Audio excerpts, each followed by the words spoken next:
C'est la ville si riche que même Elon Musk n'y trouverait pas sa place. Et il ne s'agit pas d'une richesse mesurée en yacht ou en Tesla. Ici, le pouvoir d'achat est à bien plus exclusif. C'est là que les milliardaires se sentent pauvres et que les rois du capital investissement sont traités comme des nouveaux venus. Car dans cette ville, la villa d'entrée de gamme coûte plus cher que le salaire de base de Musk. Et si vous pensez qu'il pourrait simplement s'acheter une place, détrompez-vous. Mais pour vraiment comprendre pourquoi Elon Musk serait un outsider ici, il faut s'intéresser aux villes millionnaires les plus élitistes de la planète. À commencer par ce havre côtier qui bannissait autrefois les voitures, car les habitants préféraient les hélicoptères. Sagaponack, New York.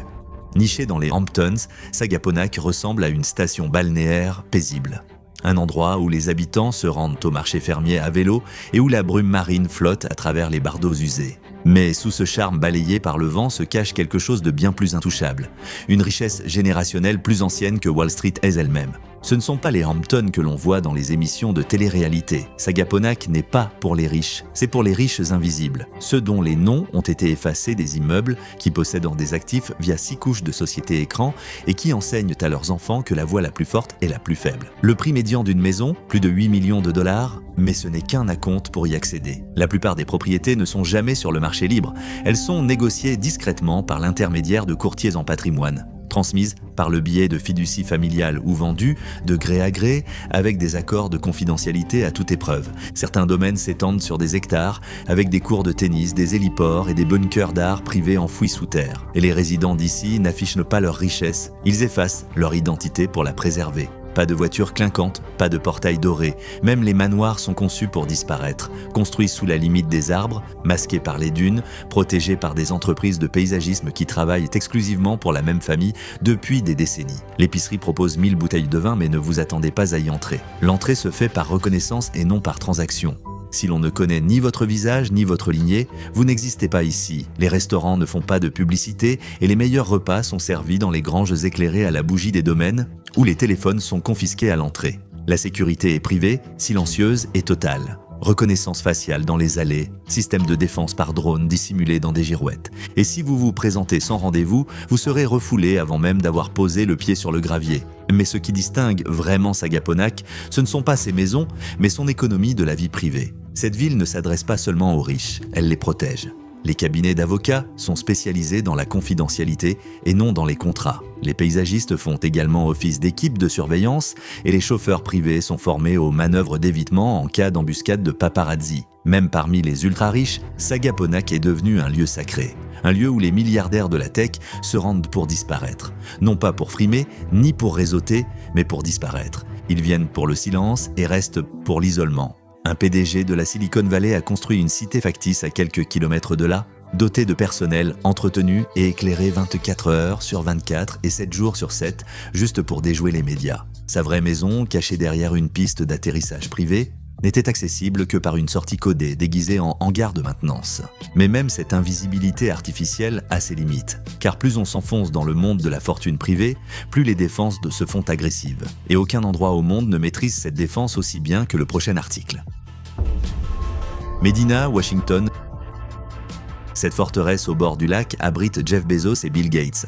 Mais malgré sa beauté naturelle et l'air pur du Pacifique, Medina n'est pas construite pour le confort. Elle est construite pour le contrôle. Située sur les rives du lac Washington, à l'est de Seattle, Medina ne ressemble pas à une ville, mais à un périmètre. Des caméras de sécurité sont installées dans des nichoirs, les arbres sont balayés d'insectes et les rues sont bordées de bunkers à plusieurs millions de dollars déguisés en maisons. C'est ici que l'élite technologique américaine se réfugie, non seulement pour se détendre, mais aussi pour régner dans l'ombre. Le complexe de Bezos s'étend sur près de 2800 mètres carrés et comprend un hangar à bateaux, des résidences pour invités et plusieurs tunnels d'évacuation souterrains. La résidence Gates, célèbre pour son nom de code Xanadu 2.0, a nécessité 7 ans et 63 millions de dollars de construction. Elle est équipée de sols sensibles à la pression, de systèmes d'entrée biométriques et de pièces à température contrôlée qui s'adaptent à vos mouvements. Mais ce n'est pas qu'une question d'architecture.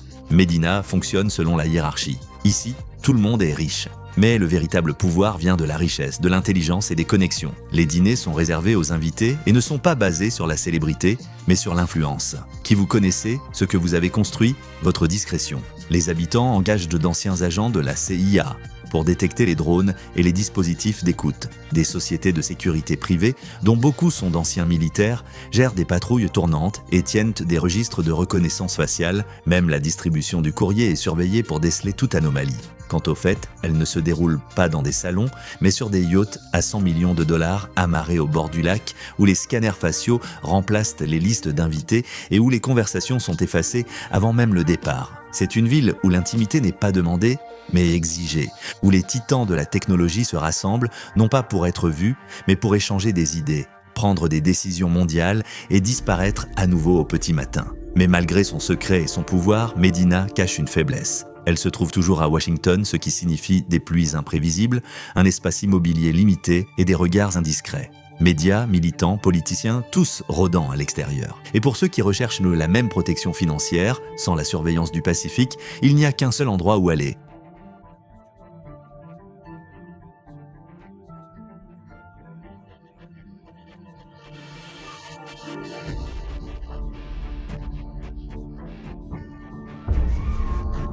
Paradise Valley, Arizona. On l'appelle Beverly Hills dans le désert, mais ce surnom n'est qu'un aperçu.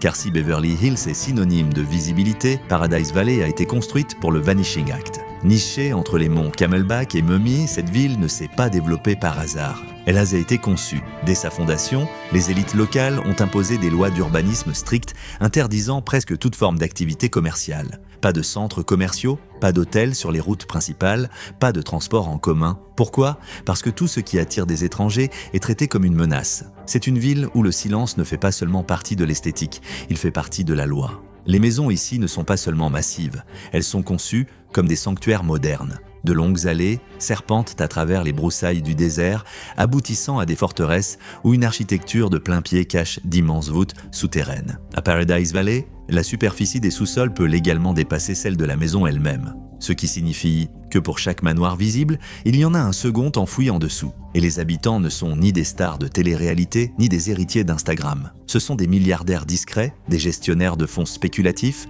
des familles pétrolières, des magnates de l'immobilier et des membres de familles royales étrangères qui débarquent sous des noms d'emprunt. Certains possèdent des impasses entières, d'autres ont acheté des propriétés voisines pour s'assurer que personne ne puisse construire à côté. Le bureau de poste de la ville possède une aile privée avec sécurité séparée, dépôts blindés et boîtes aux lettres enregistrées auprès de sociétés écrans. C'est là que les milliardaires envoient documents juridiques, contrats et fiducies familiales à l'abri même des services postaux américains. Et la municipalité, c'est plutôt un club. Les habitants financent directement les budgets municipaux, ce qui leur permet d'éviter les impôts traditionnels tout en entretenant des routes impeccables, des équipes d'intervention d'urgence d'élite et des services d'urgence privatisés. Avec ces points d'évacuation par hélicoptère sur des pelouses privées, même les lampadaires sont conçus sur mesure pour préserver l'obscurité. Car à Paradise Valley, même le clair de lune est filtré pour préserver l'intimité. Mais malgré son isolement et son contrôle, Paradise Valley recèle encore une source d'inquiétude. Sa fortune, relativement récente, une enclave plus jeune et plus flamboyante, bâtie pour le pouvoir mais pas encore ancrée dans les traditions. Et pour ceux qui recherchent le silence et le statut, ceux qui recherchent la crédibilité de la vieille fortune sans sacrifier le contrôle, il ne reste plus qu'une destination. Car sur la côte opposée, là où les vagues clapotent contre des digues impeccables et où l'héritage perdure derrière des grilleuses de fer, il existe une ville où la richesse n'est pas seulement préservée, elle est imposée comme une religion. Palm Beach, Floride. La vieille fortune vit ici et impose la tradition. Palm Beach n'est pas seulement riche, elle est ritualisée. Chaque haie est taillée à la même hauteur. Chaque manoir respecte des restrictions de couleur de peau établies il y a des décennies. Et chaque club social fonctionne comme une monarchie, où un nom erroné dans votre arbre généalogique peut vous exiler à vie. Ici, la richesse n'est pas affichée, mais présumée, et tout le reste est considéré comme offensant. Oubliez les Ferrari et les montres tapées à l'œil. Le vrai pouvoir ici porte des polos délavés et des mocassins plus vieux que certains fonds spéculatifs. Car si vous devez prouver votre valeur à Palm Beach, vous avez déjà perdu. Mar-a-Lago est peut-être le joyau de la couronne de Donald Trump, mais bien avant qu'il ne l'achète, l'élite locale a tenté de l'en empêcher. Non pas parce qu'ils n'étaient pas assez riches, mais parce qu'ils n'étaient pas nés dans ce milieu. L'Everglades Club, l'institution la plus exclusive de Palm Beach, a catégoriquement rejeté sa candidature. Aucune explication, pas de seconde chance, juste le silence.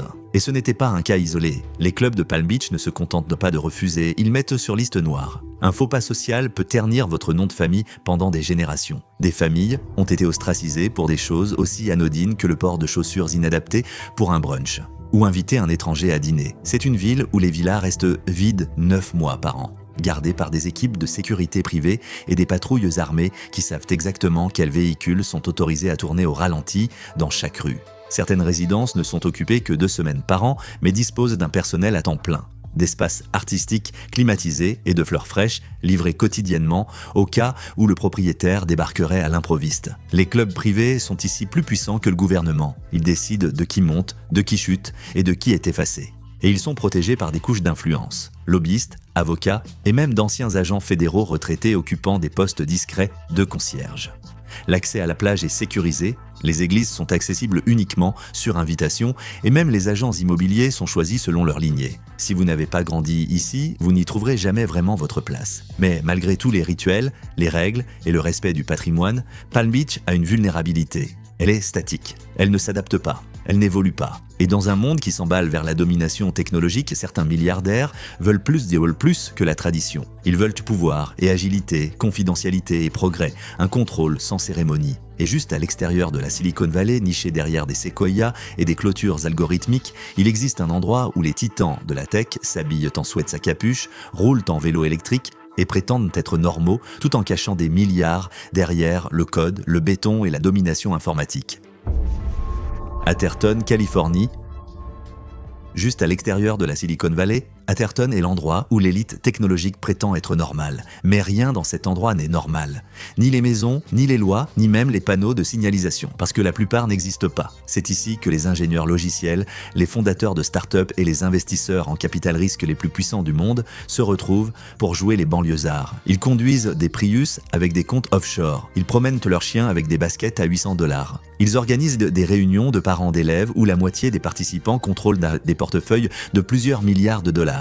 Et pourtant, ils persistent à dire que c'est discret. Atherton est régulièrement classé comme le code postal le plus riche des États-Unis, avec un prix médian des maisons avoisinant les 10 millions de dollars. Mais la valeur immobilière n'est qu'une partie de l'équation. Le résident moyen possède plus de 20 millions de dollars. Et c'est modeste. Nombre d'entre eux possèdent plusieurs maisons, plusieurs identités et des portefeuilles si complexes qu'ils emploient des équipes juridiques à temps plein juste pour gérer les revenus passifs. Mais ce n'est pas la richesse qui définit Atherton. C'est le contrôle qui le définit. La ville n'a ni commerce, ni restaurant, ni trottoir public. C'est intentionnel. Les arrêtés municipaux ont été rédigés non seulement pour empêcher la circulation, mais aussi pour empêcher les gens d'entrer. L'absence de trottoir signifie pas de circulation piétonne, pas de flânerie, pas de joggeurs des villes voisines. C'est un périmètre psychologique déguisé en urbanisme suburbain. Les numéros de rue sont volontairement brouillés. Certaines maisons ont de fausses adresses inscrites dans les registres du comté. Le courrier est acheminé par des services de réexpédition et les agents de sécurité privée ne patrouillent pas dans des voitures banalisées. Ils arpentent les quartiers déguisés en jardiniers et en promeneurs de chiens, enregistrant chaque plaque d'immatriculation entrant et sortant. Les maisons elles-mêmes sont des forteresses enveloppées de minimalisme. Vous ne verrez ni portail, ni lion de marbre. Vous verrez des plantes résistantes à la sécheresse, des garages noirs mat et une architecture minimaliste conçue pour se fondre dans la végétation. Derrière ces façades, des panic rooms, des scanners biométriques, des coffres forts souterrains pour serveurs qui abritent plus que de l'argent, des infrastructures et les résidents. Ils ne dévoilent pas leur nom, ils dévoilent leurs algorithmes. On murmure des conversations sur les fusions d'IA, les brevets de satellites et la suprématie quantique, tout en sirotant un café d'origine unique dans des tasses réutilisables qui coûtent plus cher qu'un loyer à 100 rosés. Mais malgré toute son opulence invisible, Atherton prétend toujours faire partie du monde. Il joue le jeu de l'humilité, il sourit à la caméra tout en dissimulant l'algorithme. Et c'est là sa seule faiblesse, parce que la ville d'à côté ne fait pas semblant. Elle ne minimise pas sa richesse, elle ne falsifie pas d'adresse, elle n'interdit pas les trottoirs, elle achète des montagnes, car caché au cœur des Rocheuses se trouve un endroit qui donne à Aspen une allure bruyante. Là où les familles les plus riches d'Amérique achètent l'altitude, le silence et des systèmes d'oxygène complets juste pour contrôler qui respire leur air. Snowmass Village, Colorado. Ce n'est pas Aspen, c'est sa jumelle plus calme et plus riche. Alors qu'Aspen attire les célébrités et les gros titres, Snowmass attire quelque chose de plus rare. Des gens qui n'ont pas besoin d'attention pour se sentir puissants. Dans cette ville, la richesse ne se diffuse pas. Elle se camoufle sous des couches d'altitude, d'intimité et de froid artificiel. Niché au cœur des Rocheuses du Colorado, Snowmass n'est pas qu'une station de ski. C'est un royaume fermé où chaque flocon de neige est monétisé. Forfait de ski? Sur invitation uniquement? File d'attente aux remontées mécaniques? Inexistantes. Des pistes entières sont réservées aux résidents qui dépensent des sommes à 6 chiffres chaque année juste pour éviter de skier à proximité d'inconnus. Ici, l'altitude n'est pas un inconvénient, c'est un filtre. À plus de 2400 mètres d'altitude, de nombreux visiteurs ont besoin de bouteilles d'oxygène pour fonctionner. Mais les locaux, ils se sont entraînés pour l'air raréfié, tant physiquement que financièrement. Ils randonnent, skient et négocient des contrats à plusieurs milliards de dollars tout en étant entourés de congères plus hautes que leur Tesla. Et oui, ils font appel à un voiturier pour leur motoneige. Les maisons de Snowmass ne sont pas des chalets. Ce sont des citadelles de verre creusées dans les falaises montagneuses avec chauffage géothermique, héliports et tunnels de ski directement reliés à des caves à vin rafraîchies par le ruissellement des glaciers. Certaines sont même équipées de systèmes d'oxygène dédiés raccordés aux chambres pour que les clients ne ressentent jamais la fatigue de l'altitude lorsqu'ils signent des chèques ou des accords de confidentialité. Snowmass n'a pas de vie nocturne animée, elle n'en a pas besoin. Au lieu de cela, les milliardaires organisent des dîners au coin du feu dans des chalets construits en pierre alpine importée, où le seul bruit est le bourdonnement des cheminées automatisées et le passage occasionnel d'un renard des neiges sur un sentier privé. Les infrastructures de la ville sont financées par des personnes dont les noms n'apparaissent pas dans Forbes parce qu'elles ne le souhaitent pas. Anciens magnates du pétrole, transfuges de la Silicon Valley, aristocrates européens ayant abandonné leur palais pour la poudreuse, les cocktails à la fonte des neiges, littéralement préparés avec de la neige fondue des montagnes, se vendent 400 $ le verre. L'eau est testée en laboratoire, gazéifiée et servie avec de la glace de glacier taillée à la main, importée d'Alaska par avion. Non pas pour le goût, mais pour le symbolisme. Pourtant, malgré son altitude extrême et son silence artificiel, Snowmass existe toujours dans un lieu gouverné par la météo. Avalanches, vents violents et quelques accidents de ski rappellent encore aux habitants qu'ils sont à la merci de la nature. Et certains milliardaires ne tolèrent même pas cela, car la ville voisine n'a pas seulement acheté le terrain, elle l'a reprogrammé. Construite sur la côte pacifique, sculptée dans les collines surplombant Santa Barbara,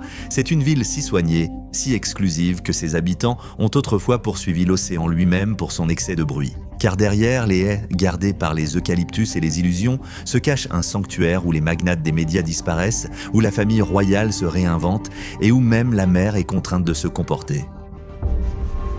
Montecito, Californie. C'est là que se cache Oprah, où le prince Harry s'est réfugié. Montecito n'est pas seulement riche, elle est conçue pour effacer les tensions. Ici, tout est doux, soigné et calme. L'air semble filtré. Les rues sont volontairement désertes et chaque brin d'herbe semble savoir qu'il ne doit pas pousser de travers.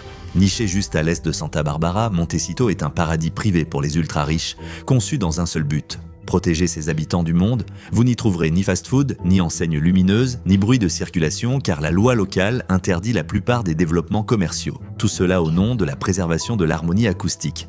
Et cette expression n'a rien de symbolique. Les nouvelles constructions doivent de soumettre des études acoustiques avant la délivrance des permis. Les niveaux de décibels des entrepreneurs sont surveillés. Et si un jardinier fait fonctionner son souffleur de feuilletier trop tôt, le propriétaire est condamné à une amende car même l'aménagement paysager est soumis à une réglementation stricte. Dans cette ville, la plage est privée, les sentiers sont surveillés et la majeure partie de l'espace aérien est restreinte. Les hélicoptères privés doivent dévier de leur trajectoire pour éviter de perturber l'acoustique du canyon. Les célébrités ne s'installent pas simplement ici, elles disparaissent. On peut vivre à côté d'un membre de la famille royale et ne jamais le voir. C'est intentionnel. Même les paysagistes signent des accords de confidentialité. Ici, les maisons ressemblent à des forteresses, mais se font passer pour des cottages avec des murs enduits à la main, des garages souterrains dissimulés et des entrées fermées par des bosquets d'eucalyptus.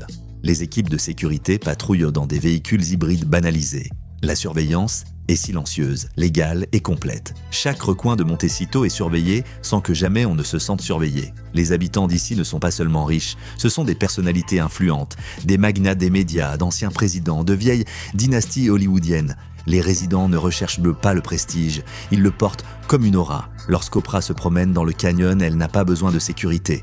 Le territoire lui-même a été conçu pour la protéger. Il n'y a pas d'événements publics, pas de véritable vie nocturne, pas d'attractions touristiques. Et pourtant, les maisons se vendent régulièrement, 40 millions de dollars, souvent hors marché. Ici, la richesse se murmure. Les accords se signent dans les vignobles, pas dans les salles de conseil. Et chaque nouvel acheteur est examiné, non seulement financièrement, mais culturellement. Car le plus grand atout de Montecito n'est pas son emplacement, mais son secret. Pourtant, derrière tout ce calme ménager se cache une limite flagrante. Montecito ne dirige pas le monde, elle s'en cache. Et la ville voisine ne se cache pas du tout. Car juste à l'extérieur de Manhattan se trouve un endroit où Wall Street s'endort. Là où les fonds spéculatifs construisent de véritables cellules de crise et où les milliardaires ne recherchent pas la paix, ils construisent leur pouvoir de toutes pièces. Chaque maison est une stratégie, chaque voisin un empire et chaque pelouse une illusion de retenue soigneusement gérée. Greenwich, Connecticut. Ce n'est pas seulement une ville, c'est le centre névralgique de la finance mondiale. Greenwich est l'endroit où les légendes des fonds spéculatifs dorment, mangent et déplacent discrètement plus d'argent que le PIB de la plupart des pays. Ce n'est pas une banlieue, c'est un centre de commandement, un endroit où le pouvoir porte des mocassins, pas des bottes, et où les plus grandes ondulations du marché boursier commencent souvent dans la salle de guerre du sous-sol de quelqu'un. En surface, Greenwich a l'air soigné mais sans intérêt. Des rues bordées d'arbres, des murs de pierre et le charme historique de la Nouvelle-Angleterre. Mais derrière ces haies, des maisons avec des héliports, des coffres-forts biométriques et des complexes de panique entiers enterrés sous terre. Il ne s'agit pas de luxe, il s'agit de domination opérationnelle. Les gestionnaires de fonds spéculatifs de Greenwich ne gèrent pas de portefeuille, ils conçoivent des économies. Des milliards de dollars transitent par des bâtiments anonymes déguisés en bibliothèques ou en ateliers d'art. Certaines maisons ont des salles de marché installées dans leur sous-sol. D'autres abritent des bunkers souterrains bordés de serveurs privés qui surveillent en temps réel les données sur les expéditions de pétrole, les fluctuations monétaires et l'instabilité politique mondiale. Ici, la vie privée est sacrée et strictement appliquée.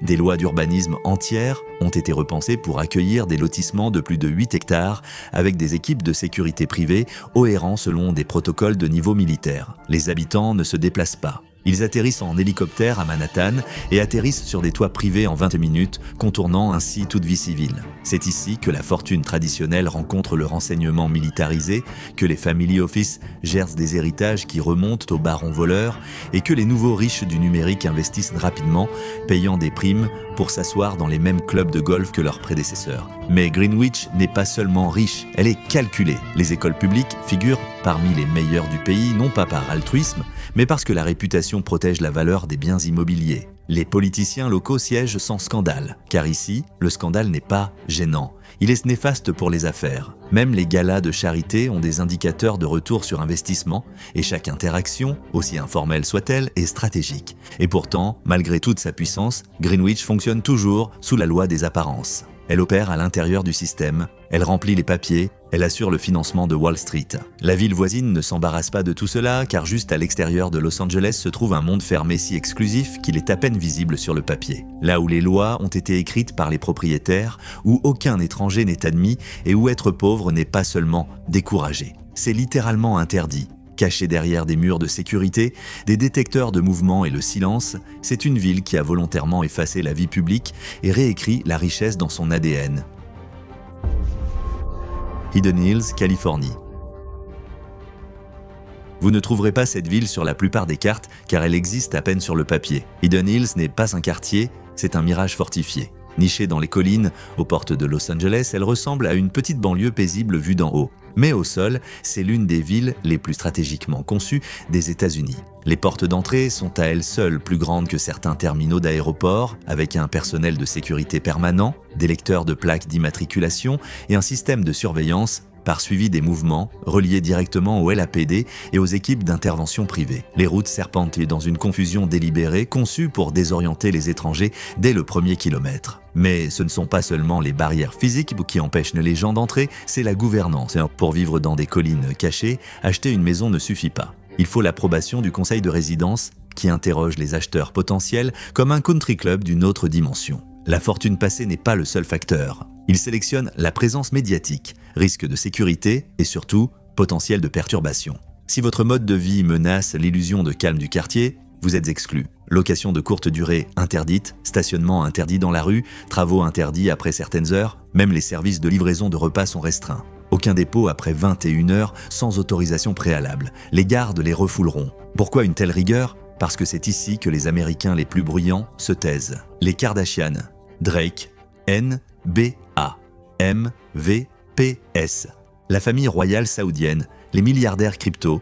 Ils vivent derrière des vitres transparentes, dans des complexes, avec garages souterrains, vignobles privés, panic room et héliports dissimulés sous des toits rétractables. Ici, tout est conçu pour éviter toute exposition. Les maisons sont situées sur de vastes terrains, délimités par des crêtes artificielles et des aménagements paysagers anti-bruit. Certaines sont dotées de murs de sécurité de 3,6 mètres de haut, équipés de capteurs infrarouges et de drones programmés pour intercepter les avions. L'association de propriétaires locales n'est pas un comité, c'est un gouvernement fantôme. Il contrôle le zonage, impose le silence et déploie des équipes privées pour arbitrer les conflits avant même qu'un seul gros titre ne soit divulgué. Et contrairement à Beverly Hills ou Malibu, Hidden Hills n'apparaît jamais dans les tabloïds sans le vouloir, car ici, la vie privée n'est pas un privilège, mais une attente contractuelle. Pourtant, malgré tout son argent, sa puissance et son secret fabriqué, Hidden Hills a un défaut fatal. Elle veut être invisible, elle veut protéger, mais la ville voisine ne protège rien, elle domine. Car juste de l'autre côté de la Hudson se trouve une ville si puissante, si incroyablement riche, que même Elon Musk n'a pas pu y pénétrer. Un endroit où chaque propriété est entourée de haies de 9 mètres, où chaque contrat est signé derrière des miroirs, et où c'est l'argent générationnel et non la richesse des nouvelles technologies qui décide à qui appartient. Musk a peut-être lancé des fusées, conquis Twitter et remodelé l'économie mondiale. Mais Alpine, New Jersey l'a regardé et a dit non. Alpine, dans le New Jersey, la ville si riche que même Elon Musk n'y trouve pas sa place. Voici Alpine, dans le New Jersey, un royaume de richesse anonyme à seulement 19 km de Manhattan, où les maisons sont sans inscription, les routes sans nom et l'argent sans fin. Alors que la plupart des villes célèbrent la richesse en l'affichant, Alpine a fait de son identité tout le contraire. Ici, l'opulence n'est pas affichée, elle est cryptée. Le statut n'est pas signalé, il est hérité. Et les étrangers, aussi riches, puissants ou influents soient-ils, sont discrètement et systématiquement tenus à l'écart. Pendant des décennies, Alpine a fonctionné moins comme une ville que comme une citadelle de fonds fiduciaires, une enclave où le pouvoir hérité est préservé par le secret, une complexité juridique et un filtrage social si strict qu'il ferait rougir la royauté. La population oscille autour de 1500 habitants, mais compter les habitants ici revient à essayer de mesurer la gravité avec une règle, un jeu d'enfant, lorsque les forces en jeu sont intentionnellement invisibles. Pas de parc public, pas de quartier commerçant, pas de transports en commun, pas de tourisme local, parce qu'Alpine n'existe pas pour le public, elle existe pour protéger la vie privée. Contrairement à Beverly Hills, qui prospère grâce à la célébrité et au spectacle, ou à Palm Beach, qui impose la tradition par l'exclusion, Alpine impose le silence. Il n'y a pas de trottoir, non par hasard, mais par ordonnance. Il n'y a pas d'affichage immobilier, non pas parce que rien n'est à vendre, mais parce que la plupart des propriétés ne sont jamais mises sur le marché. Les maisons sont échangées par le biais de fiducies, héritées de génération en génération ou transmises entre des sociétés écrans enregistrées dans des juridictions avec plus de comptes numérotés que de noms. Ceux qui vivent ici apparaissent rarement dans les registres publics. L'association des propriétaires fonctionne davantage comme un conseil souverain, avec des règlements, des vérifications d'antécédents et une influence informelle qui s'étend au secteur bancaire, politique et financier international. Et c'est précisément pourquoi Elon Musk, le milliardaire le plus disruptif, le plus visible et le plus médiatisé de la planète, n'a jamais été accepté. Au sommet de sa fortune, Musk aurait demandé des renseignements sur Alpine. Il voulait non seulement une maison, mais un pied-à-terre complet près de Manhattan. Une résidence privée nichée dans le silence, loin du chaos californien qu'il avait tenté d'échapper pendant des années. Son équipe a contacté le propriétaire par le biais d'intermédiaires discrets, tentant de contourner les réseaux immobiliers habituels au profit de négociations hors marché. Mais ce qu'ils ont essuyé n'était pas un rejet, c'était pire. Ils se sont heurtés à un silence total car Alpine ne dit pas non, il ne dit rien. Si vous n'êtes pas à votre place, vous n'êtes pas reconnu. Les agents ne rappellent jamais. Les propriétaires ne négocient jamais. Les biens ne sont jamais disponibles. Ils sont soit conservés, confiés, soit dissipés dans le brouillard de l'invisibilité des personnes fortunées. La demande d'Elon Musk n'a pas rencontré de problème. Elle s'est évaporée dans la culture d'une ville où l'argent frais n'est ni craint ni envié. Il est filtré comme un bruit de fond. Les familles d'Alpine ne définissent pas la richesse par le montant de l'argent. Elles la définissent par la durée de sa possession, la discrétion avec laquelle on le garde et le peu de gens qui en connaissent l'existence. Dans un monde obsédé par la vitesse, Alpine ne fait confiance qu'à la lenteur. Dans une culture obsédée par la transparence, Alpine récompense la discrétion. Et dans une économie qui vénère l'innovation, Alpine préserve la tradition comme si elle gardait un coffre-fort fait de temps lui-même. La plupart des lotissements ici ne ressemblent pas tant à des maisons qu'à des ambassades privées. Certains sont entièrement souterrains, avec des points d'accès biométriques, des chambres de sécurité anti-explosion et des garages souterrains menant à des routes séparées non reliées au réseau public. D'autres se cachent derrière des entrées leurres, de fausses adresses et des couches d'aménagement paysager conçues pour brouiller les images satellites. Même Google Street View, qui a cartographié presque toutes les villes de la planète, montre des angles morts concernant Alpine. Il ne s'agit pas d'une erreur technique, c'est une victoire juridique. Il y a des années, une coalition de résidents a déposé des pétitions officielles pour que leurs rues soient floutées sur toutes les principales plateformes de cartographie, invoquant des raisons de sécurité personnelle et nationale. Non seulement ils ont gagné, mais ils ont créé un précédent, désormais utilisé par des diplomates et des PDG du monde entier. Alpine n'a pas simplement disparu de la vue du public, elle a également appris à d'autres milliardaires à disparaître. La distribution du courrier à Alpine est gérée de manière privée. Les paysagistes signent des documents juridiques de plus long que les contrats de travail. Les entrepreneurs sont soumis à des vérifications d'antécédents comparables à celles requises pour les autorisations gouvernementales. Même la collecte des ordures est surveillée, car aucun détail n'est trop petit pour protéger un héritage bâti, non seulement sur la finance, mais aussi sur le contrôle de l'information. Et c'est là la clé d'Alpine. Ce n'est pas l'argent qui lui donne son pouvoir. Ce sont les informations cachées au monde extérieur qui la rendent intouchable. Vous ne trouverez pas d'articles sur Alpine dans les journaux locaux, car aucun journal local n'y est autorisé. Vous ne trouverez pas de photos de drones des manoirs d'Alpine, car l'espace aérien est patrouillé par des sociétés de sécurité privées utilisant des radars de surveillance. Vous ne verrez pas d'affiches à vendre, car les annonces ne sont pas publiées. Vous n'entendrez pas de rumeurs, car les habitants d'ici ne parlent pas aux étrangers. Et si quelqu'un enfreint le protocole, le système immunitaire social de la ville l'expulse sans ménagement. Une famille a un jour tenté de mettre sa propriété en vente sur un important site web de luxe. En quelques jours, la copropriété a organisé un vote.